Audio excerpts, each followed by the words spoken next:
Bien-aimés dans le Seigneur, Shalom. Shalom. Nous voici encore répondant à un rendez-vous sacré pour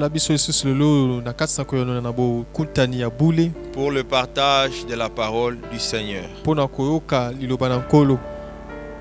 Je dis merci à Dieu pour toutes ces grâces manifestées à mon égard. Merci également à notre Père l'évêque Patrice pour la confiance et le soutien.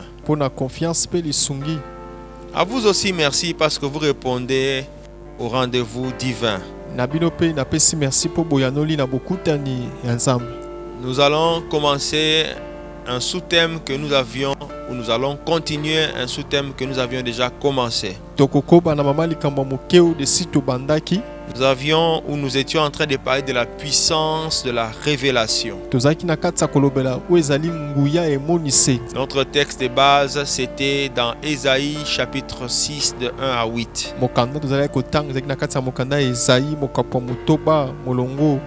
Je voudrais que l'on puisse relire ce passage avant que nous passions à ce qui est prévu pour aujourd'hui.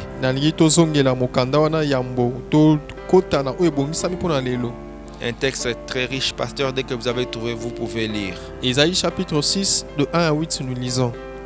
L'année de la mort du roi Osias, j'ai vu le Seigneur assis sur un trône très élevé, et les pans de sa robe remplissaient le temple. Les séraphins se tenaient au-dessus de lui. Il avait chacun 6 ailes, 2 dont il se couvrait la face, 2 dont il se couvrait les pieds, et 2 dont il se servait pour voler. Il criait l'un à l'autre et disait: Saint, Saint, Saint est l'Éternel des armées. Toute la terre est pleine de sa gloire. Les portes furent ébranlées dans leur fondement par la voix qui retentissait, et la maison s'est remplie de fumée. Alors j'ai dit: malheur à moi, je suis perdu, car je suis un homme dont les lèvres sont impures. J'habite au milieu d'un peuple dont les lèvres sont impures, et mes yeux ont vu le roi, l'Éternel des armées. Mais l'un des séraphins vola vers moi, tenant à la main une pierre ardente. Il avait prise sur l'autel avec les pincettes. Il en toucha ma bouche et dit: ceci a touché tes lèvres. Ton iniquité est enlevée et ton péché est expié. J'entendis la voix du Seigneur disant: qui enverrai-je et qui marchera pour nous? Je répondis: mais voici, envoie-moi. Alléluia. Amen. Texte très très bénissant. Ésaïe dit que c'était l'année de la mort du roi Osias. Lui-même, il a vu le Seigneur assis sur un trône très élevé. Et les pans de la robe du Seigneur remplissaient le temple. Les séraphins se tenaient au-dessus de lui et ils criaient l'un à l'autre: Saint, Saint, Saint est l'Éternel des armées. Toute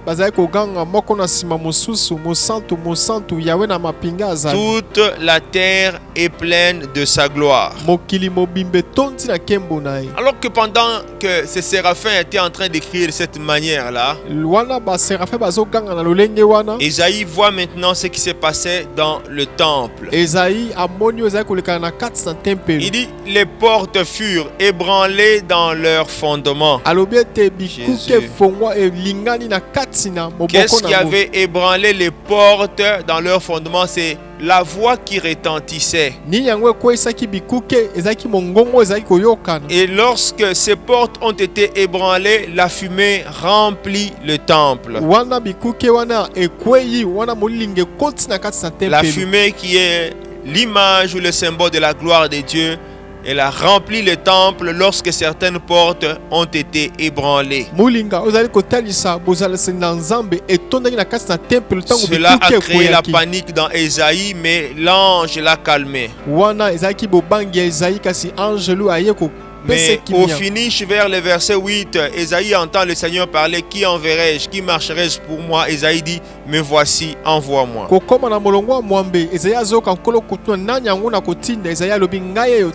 Gloire au Saint-Esprit. Amen. Nous ne saurons pas reprendre ces choses. Ce passage est tellement précieux pour moi que je peux en parler et toujours en parler.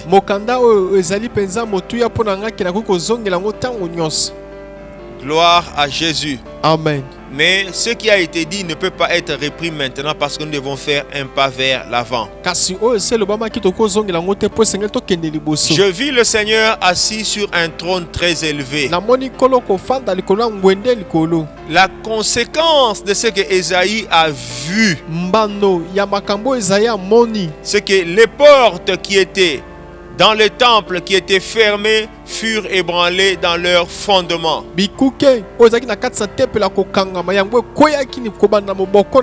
Alléluia. Amen. Il a vu et les portes, à cause de cela, les portes ont été renversées depuis leur fondation. Je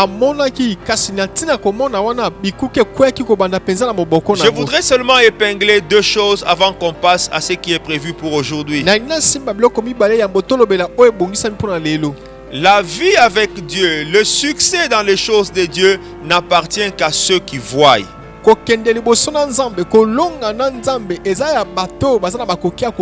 Le succès n'appartient pas aux aveugles. Tant qu'on est aveugle, on ne peut rien réaliser avec Dieu. Ça, c'est merveilleux. C'est pourquoi, avant que les effets ne se produisent dans les temples, Ésaïe devait voir. Alors, bien-aimé, au travers de ces messages, que tu saisisses l'occasion de sorte que tu commences aussi à voir comme Dieu veut. Et lorsque je dis voir, je ne voudrais pas parler de songes, je voudrais seulement parler de la révélation. Alléluia. Amen. Là où il y a la révélation, dans le temple, la gloire se répand. Et nous avions fait comprendre au peuple de Dieu que le temple, ça peut être l'image de ta vie, de ma vie, ou l'image de ta famille, de ma famille.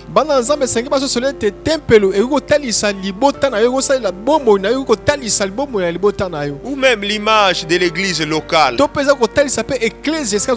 qui peut à un moment être affrontée ou confrontée à des problèmes dus à l'œuvre du malin. C'est qu'il y a les vies des gens où nous pouvons trouver des fondations établies par l'ennemi. Et ces fondations, lorsqu'elles sont faites et les portes du malin y sont posées, la gloire ne sait pas se répandre. Si cela se passe dans l'église, elle sera aussi un moment bloquée. La puissance de la révélation fait que les choses changent ou les cartes changent. Alors, si tu crois déjà en ce message, que toutes les fondations établies par le malin dans ta vie ce soir soient renversées. Que les portes que l'adversaire avait fermées soient aussi renversées. Que la gloire de Dieu commence à se répandre dans ta famille. Que la gloire de Dieu commence à se répandre dans ce que tu fais. Que la gloire du Seigneur se répande dans ta santé. Qu'elle se répande même dans tes projets. Au nom glorieux de Jésus de Nazareth. Alléluia. Amen. Ça, c'était le sous-thème que nous étions en train d'exploiter. Pourquoi La puissance de la révélation. Excusez-moi. Mais nous avons pris un point dans ce message que nous avons commencé à développer. Puisque nous parlons de la révélation, comment accéder à la révélation? Je crois que nous avons déjà répondu à cette question par un premier élément. Nous avions parlé de l'obéissance à la parole de Dieu.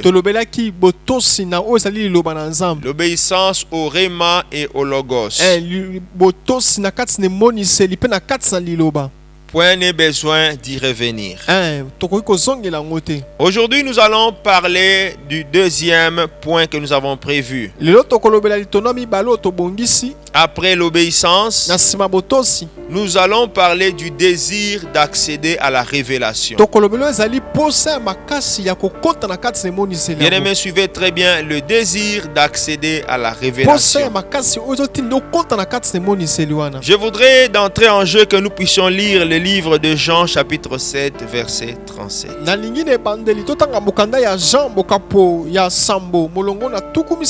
Jean 7, 37. Jean chapitre 7 verset 37. Nous parlons du désir d'accéder à la révélation. Pour accéder à la révélation, vous devez avoir ce désir. Si vous ne l'avez pas, vous n'aurez pas la révélation. Lisons Jean 7, 37. Le dernier jour, le grand jour de la fête, Jésus se tenant debout s'écria: si quelqu'un a soif, qu'il vienne à moi et qu'il boive. Alléluia. Amen. La Bible dit le dernier jour et le grand jour. Le grand jour de la fête. Jésus se tient aussi debout pour annoncer une grande révélation. Il a parlé en criant: si quelqu'un a soif, qu'il vienne et qu'il boive. Alléluia. Amen. Qu'il vienne à moi et qu'il boive. Lisez le reste, c'est très intéressant. Mais nous pouvons déjà nous arrêter là. Si quelqu'un a soif, qu'il vienne à moi et qu'il boive. Gloire à Dieu. Amen. Vous voyez que le Seigneur Jésus parle de la soif de boire. Vous avez besoin, vous avez soif de boire, venez à Christ. Je rappelle que nous sommes en train de parler du désir d'accéder à la révélation. Je voudrais qu'on retienne que ce soir, le désir égale la soif.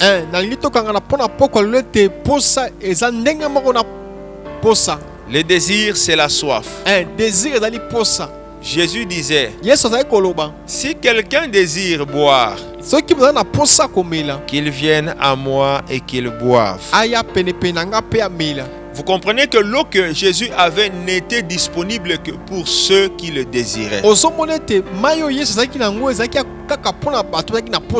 Alléluia. Amen. Cette vie-là n'était que pour ceux qui la désiraient. Je voudrais déjà à ce niveau qu'on retienne ceci, bien-aimé dans le Seigneur. Les trésors de Dieu, les miracles, les merveilles divines appartiennent à ceux qui ont la soif. Nous pouvons fréquenter les églises pendant des années. Si dans notre cœur nous n'avons pas la soif, nous n'aurons rien. Alléluia. Amen. Alléluia. Amen. Bien-aimé dans le Seigneur, c'est l'un des grands secrets qui peut vous propulser à un niveau supérieur. La soif de recevoir, la soif de palper, la soif de voir. Que Dieu vous bénisse. Alléluia. Amen. Bien-aimé dans le Seigneur, laissez-moi m'appesantir sur la soif. La soif. C'est pour cela que moi aujourd'hui je doute que les gens qu'on bouscule pour aller à l'église, je doute qu'ils reçoivent quelque chose de Dieu. Les gens qu'on bouscule pour prier, je doute qu'ils reçoivent quelque chose de Dieu. Les choses de Dieu sont pour ceux qui ont la soif. Que Dieu bénisse quelqu'un. Bien-aimé, la soif peut vous amener à avoir un comportement que les gens ne vont pas comprendre. Je suis en train de me souvenir de deux textes bibliques. Le premier concerne l'homme qui était malade à la piscine de Bethesda. Cet homme a fait 38 ans de maladie. Il a fait longtemps autour de la piscine. Il a connu plusieurs échecs. Parce que chaque fois qu'il tentait de se jeter à l'eau, lui-même l'a dit, quelqu'un d'autre s'est jeté avant lui. Bien aimé, aujourd'hui, il y a des gens qui se tuent seulement parce qu'ils ont échoué quelque part une fois ou deux fois. Cet homme malade depuis 38 ans ne s'était jamais tué.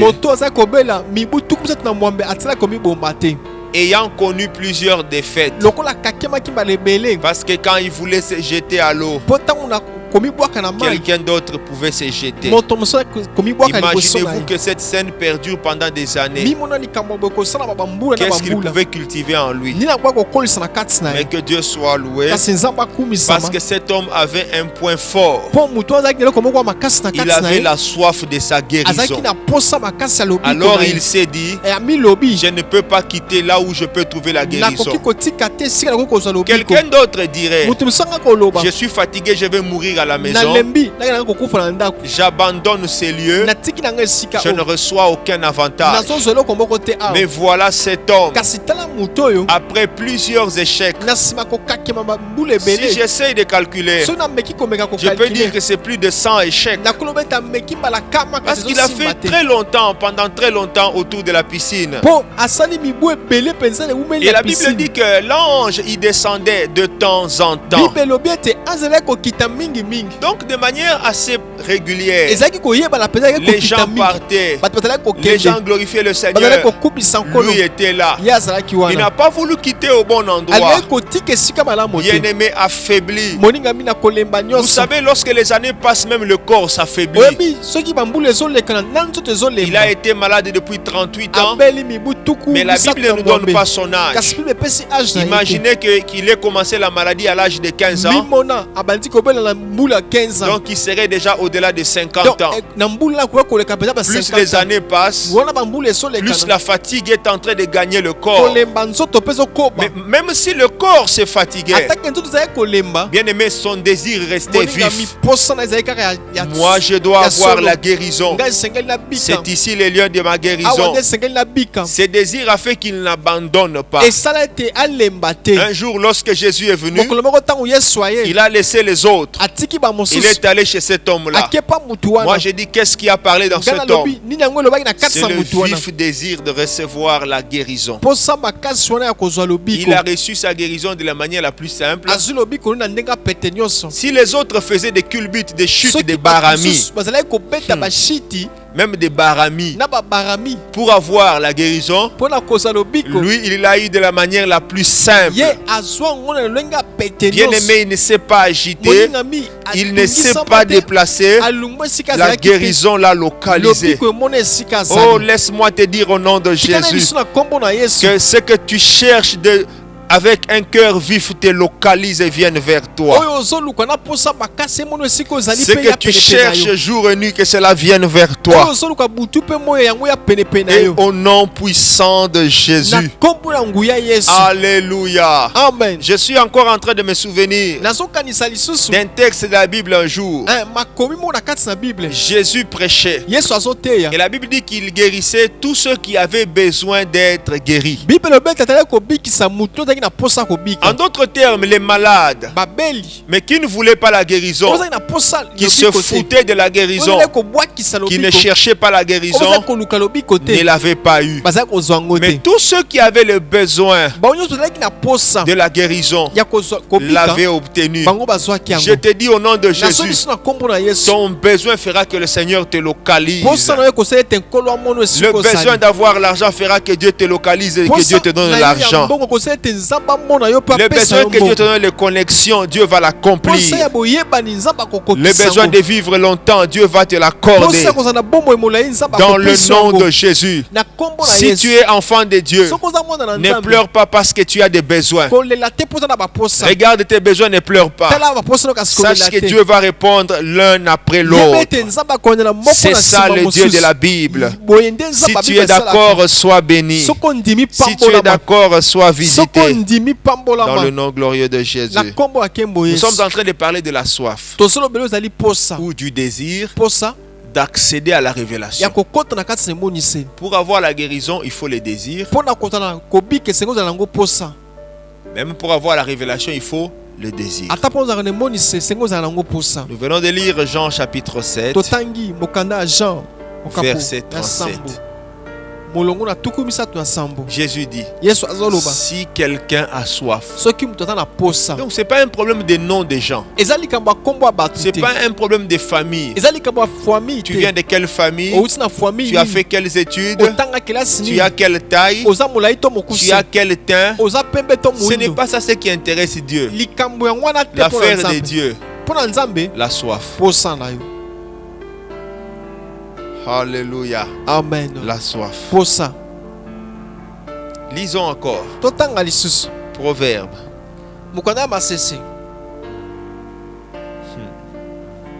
Je n'ai pas voulu rester dans Jean 7:37. Jean 7:37. Proverbe 25.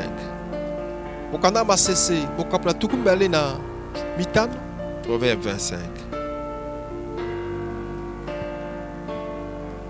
Le verset 2.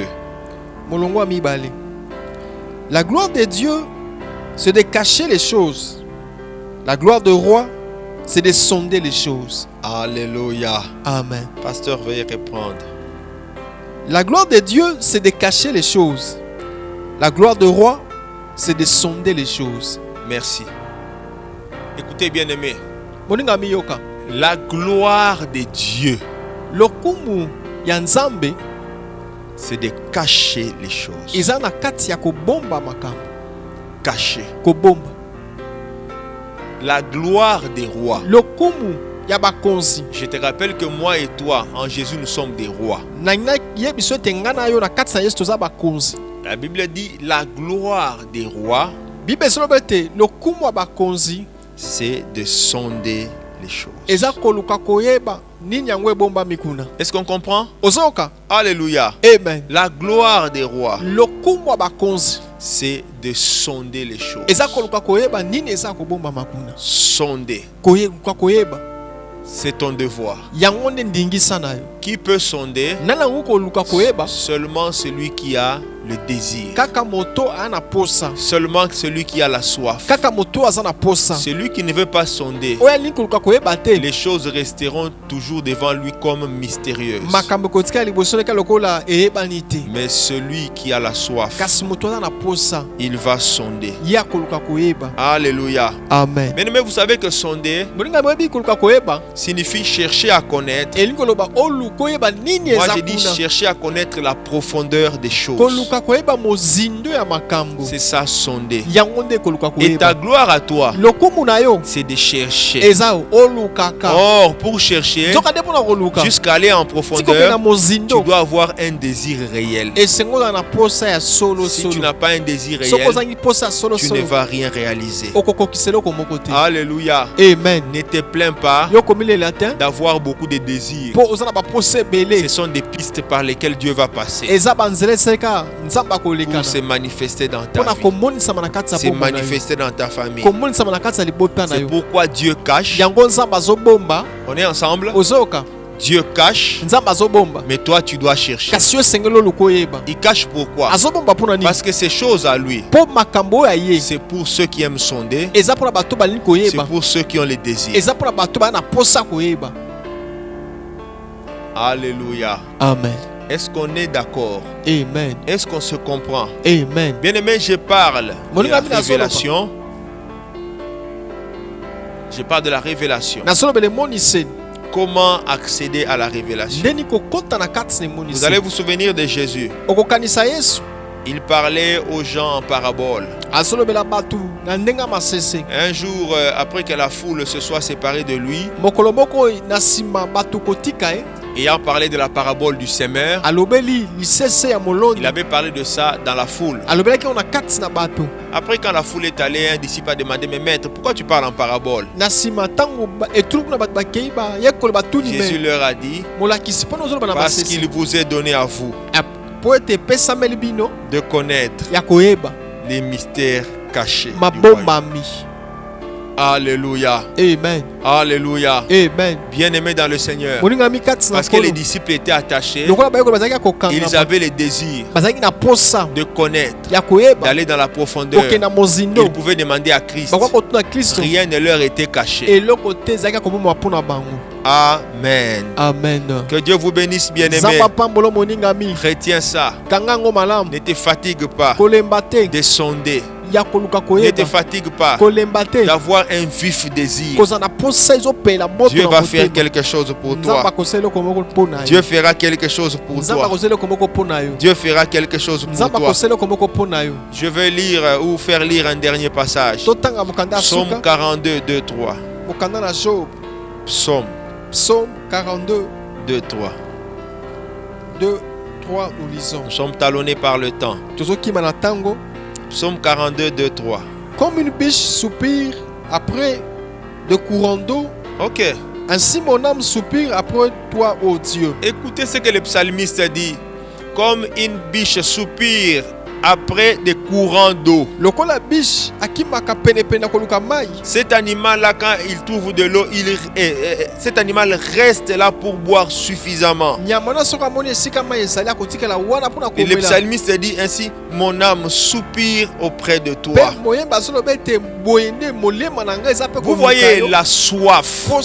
La biche, c'est la soif. Elle ne se sépare pas rapidement de l'eau parce qu'elle a besoin de l'eau. Toi aussi, il faut que tu aies la soif. Bien-aimé, la soif que tu as va t'amener le miracle. La biche a la soif de l'eau. L'eau qui est la parole. La biche en a besoin. Toi aujourd'hui, tu es une biche dans le Seigneur. Tu as besoin de l'eau. Il faut constamment désirer l'eau. Si tu désires cette eau, tu l'auras. Jésus-Christ ne prive jamais de l'eau à ceux qui la cherchent. Souvenez-vous de la femme samaritaine. Donne-moi cette eau-là. Jésus ne l'a pas chassée. Auprès du Seigneur, ce que tu cherches, tu l'auras. Je suis heureux de te dire, ce que tu cherches auprès du Seigneur, tu l'auras. Tu l'auras. Tu l'auras.